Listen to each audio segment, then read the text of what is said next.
if you put everything together, will be kind of a small mountain, if not else. Enough has been said. But it still needs to be said once again, that because the reason is that the dynamicity of this particular interaction has to be understood. What it was 5 years ago, or what it was 5 days ago, and what it is today, and also what it is going to be tomorrow, I think it has to be seen in a broader perspective. I would not dwell upon any kind of technology or any kind of particular field, but it does appear that there is one thing which is very, very important carrier of this interaction, and that is information and communication technology. The role of what you call E and dash, you put anything that you want after that. That at least stands to be fairly established, that this could be one which would play a very, very crucial role in understanding the minds of the stakeholders and ultimately resulting into a higher index of employability. I am personally very happy that we had reporters, we had journalism, some specialized in crimes, some specialized in constitutional matters.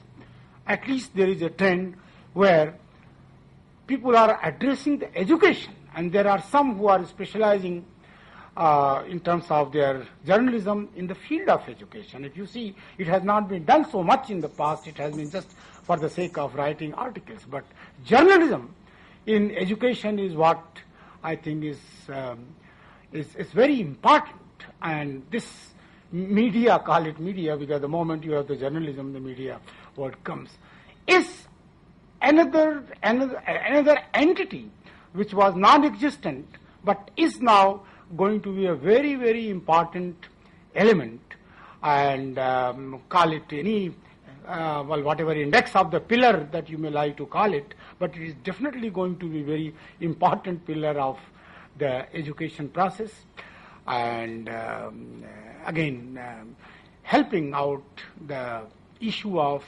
employability.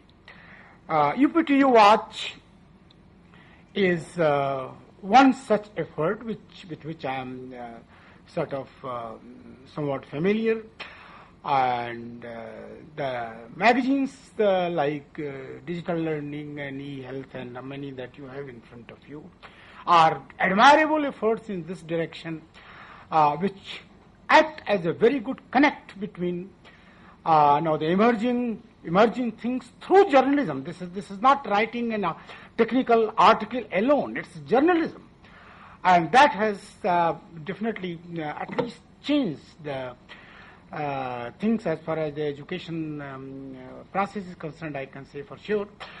And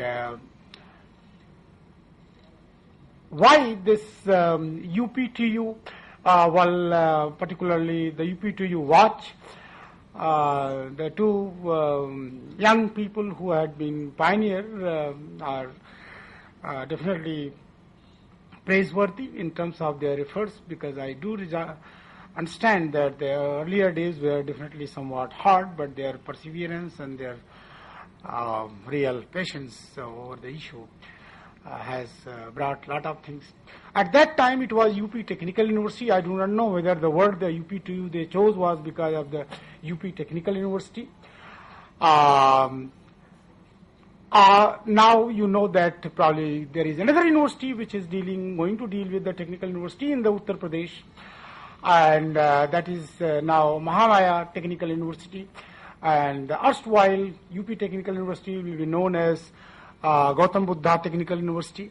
I'll propose that let the UPTU Watch remain UPTU Watch. We did have ISI at one time, and then it got converted to the Bureau of Indian Standard. But I think it was fair and it was very justified to have the ISI mark still intact, and there is no need to touch.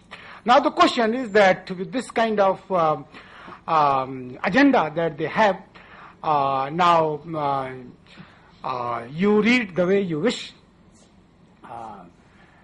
It is UP2 watch, or it is UP2U watch, or it is UP Technical University watch. It depends on your way of looking at it. It can have, I guess, several types of possible interpretations and meaning, and I leave at this particular point, wishing the best of success to Mr. Ravi Gupta and Mr. Sachin and Mr. Raghav for their efforts that they are continuing. One thing I am sure that the UPTU, both now the Mahamaya and Gautam Buddha, have been in the past immensely benefited. Their feedback that was given a year back has been very, very effective to bring out the issues of the private institutions in Uttar Pradesh, engineering colleges, and I would say that they should continue with that kind of thing, bringing out mercilessly the issues that they think that the universities both now are not addressing in the interest of the society. And I'm sure on my behalf I'll say that I would welcome them always.